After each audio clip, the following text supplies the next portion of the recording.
Dalam nama Bapa dan Putra dan Roh Kudus. Amin. Salam sejahtera untuk kita semua.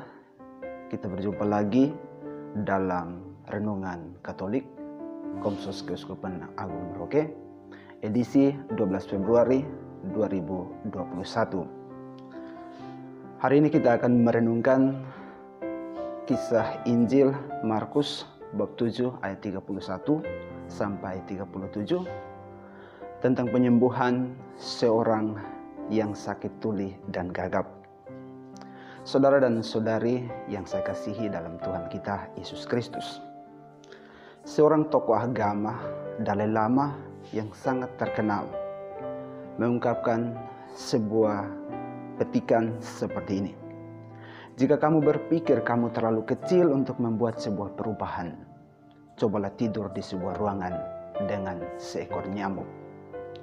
Ungkapan tokoh ini mengandung motivasi bahwa kita semua punya potensi untuk melakukan perubahan di dalam kehidupan ini.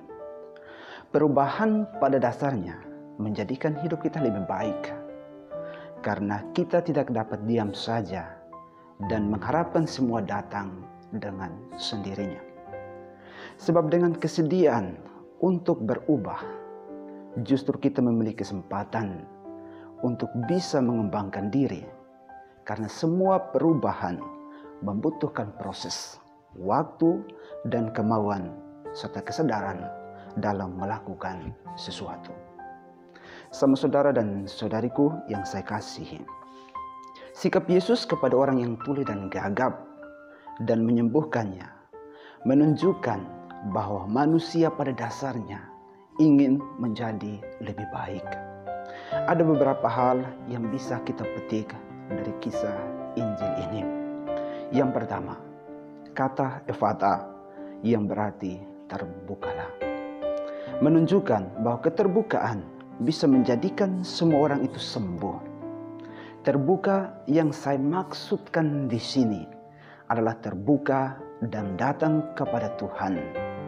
Terbuka untuk mengakui orang lain. Terbuka untuk memulai hal yang luar biasa di dalam kehidupan kita. Perubahan menuntut sebuah sikap keterbukaan. Kisah orang sakit ini, ia ingin merubah hidupnya dari orang yang sedang sakit menjadi orang yang sehat. Ia ingin menjadi pribadi yang tidak bergantung dari orang lain dan menjadi pribadi yang mandiri.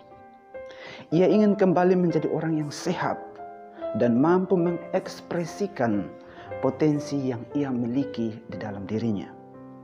Banyak kali kita pura-pura tuli dan gagap, hidup dalam sikap yang pesimis, untuk tidak mau melakukan perubahan dengan berbagai alasan. Banyak orang menolak untuk melakukan perubahan karena merasa nyaman dengan keadaan saat ini. Namun perlu kita ingat bahwa dalam segala hal kita seharusnya optimis, sekalipun harapan itu jauh dari kemampuan kita. Hal kedua yang kita lihat dalam kisah Injil hari ini, bahwa dalam melakukan proses penyembuhan, Yesus menarik orang sakit itu dari orang banyak, memisahkan diri dan melarang orang itu memberitakan kepada orang lain.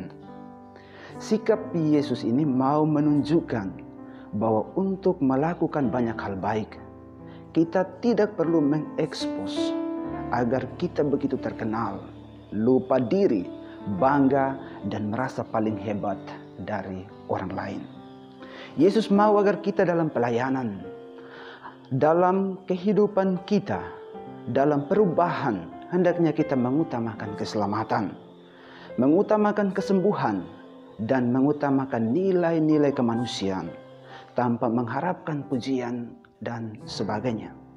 Sebab setiap pujian membuat kita menjadi lebih sombong dan angkuh, tanpa kita sadari ini sebenarnya awal dari kejatuhan kita. Saudara dan saudariku yang saya kasihi dalam Tuhan kita Yesus Kristus, marilah kita datang kepada Tuhan.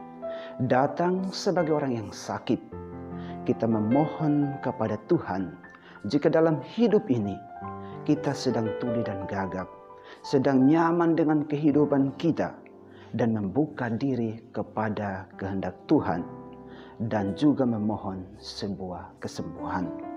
Saya yakin dan percaya Tuhan akan berkata kepada kita, "Ephata," asal kita dengan rendah hati datang kepadanya. Sebab hanya kesalahanlah yang membuat kita rendah hati. Marilah kita datang kepada Tuhan dan temukan hal yang kita harapkan Tuhan lakukan bagi kita.